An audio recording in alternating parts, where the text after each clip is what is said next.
welcome to my channel. I'm Ambaruchi and today I'm going to show you guys how to make a delicious pineapple upside down cake using my sponge cake recipe. But before we get started on the recipe, don't forget if you enjoyed this video to give it a big thumbs up, click down below and subscribe to my channel if you're not already subscribed, and click the notification bell so that you can be notified whenever I post new recipe videos.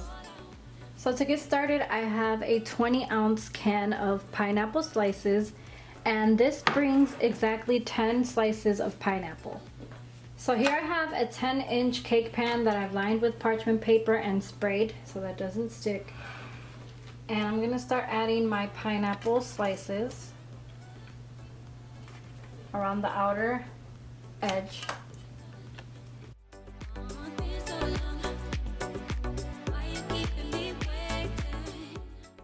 So I fit 8 all around like this.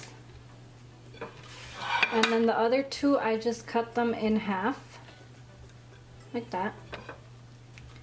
Now I'm going to place these like this.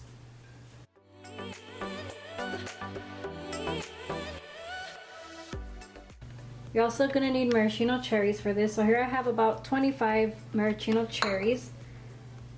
I'm going to add 1 in the center of each pineapple.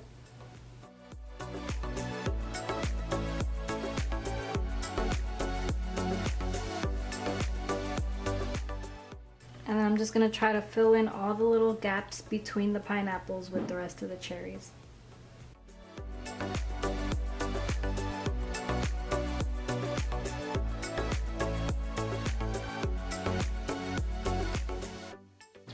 Into a saucepan over medium heat, I'm going to add 1 stick of butter, which is equivalent to 1/2 cup.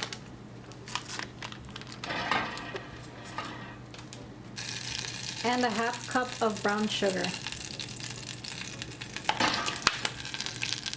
And I'm going to let this melt over medium heat for about 2 minutes. Then after 2 minutes to this, I'm going to add 1/4 cup of the cherry juice. You can also add 1/4 cup of the pineapple juice if you prefer to, or you can mix both of them together. Then I'm going to cook this on high for about 1 minute to 1.5 minutes.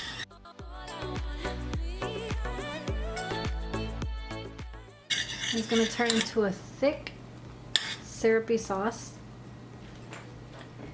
And now we can pour this thick, syrupy sauce all over the pineapple and cherries.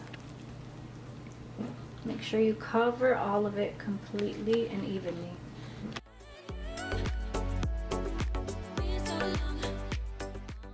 And you want to set this aside for now until we get started on the sponge cake recipe.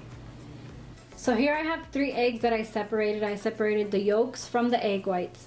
And this is crucial for a sponge cake. So we're going to get started with the 3 egg whites. I'm going to add the egg whites into my stand mixer. And I'm going to start whipping these until soft peaks form.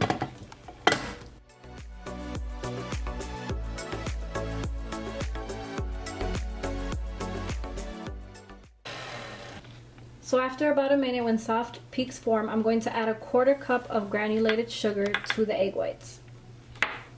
And continue whipping that until stiff peaks form. So that's going to be like an extra minute or 2. So after about 2 minutes, you'll see that you have like medium stiff peaks. So you can grab it with a spatula, tip it upside down, and it will not spill. So what I'm going to do is transfer my meringue, which is the whipped egg whites, into a separate bowl for now. They'll have a nice fluffy bounce to them. That's how you know they're perfect.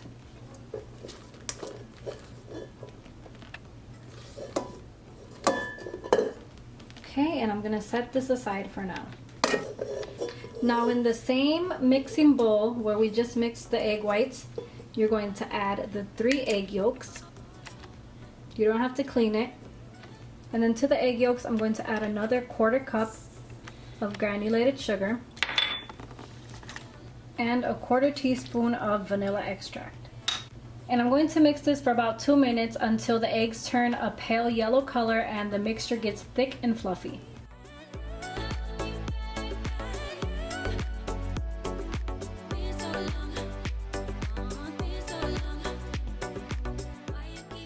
So now that the egg yolks have been beaten until they're pale yellow and thick, you want to grab a little bit of the egg whites and gently fold them in.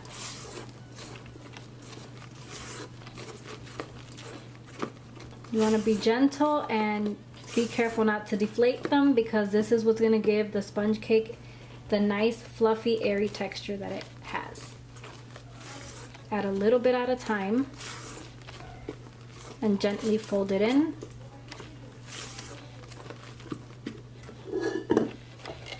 And I'm going to add the rest.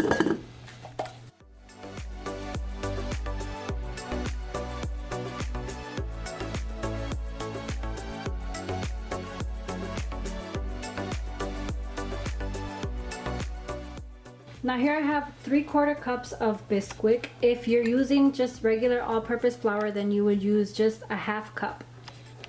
And I'm going to sprinkle this a little bit at a time and fold it in.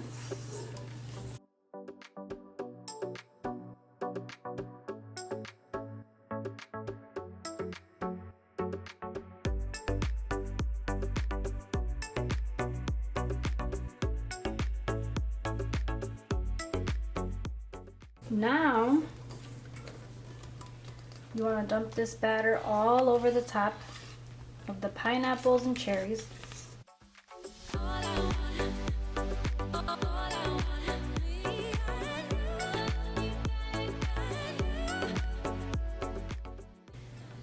And you want to just gently spread it around so that it's nice and even.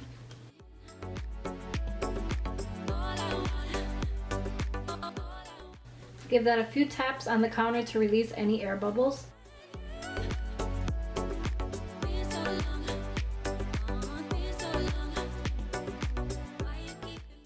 And I'm gonna bake this at 350 degrees for about 20 minutes. So after 20 minutes, I just poked a few holes in the middle because the middle is still kind of raw. And I'm going to let this bake for an extra 5 to 7 minutes. So after about 25 minutes, this is the cake. It should be done. I stuck a fork in the center and it came out clean. I'm using convection settings, so if you're using just regular oven settings, it might take a few extra minutes. Now you can let this cool at room temperature for about an hour. I'm gonna pop mine in the fridge for about 40 minutes or so. Here I have a cake stand that I'm gonna use for my cake. Here's the cake. What I'm going to do is add the cake stand on top, flip it over, let the cake drop. I felt it drop already. Oh my god. Parchment paper helps it come out nice and clean. And look at this beautiful, beautiful cake.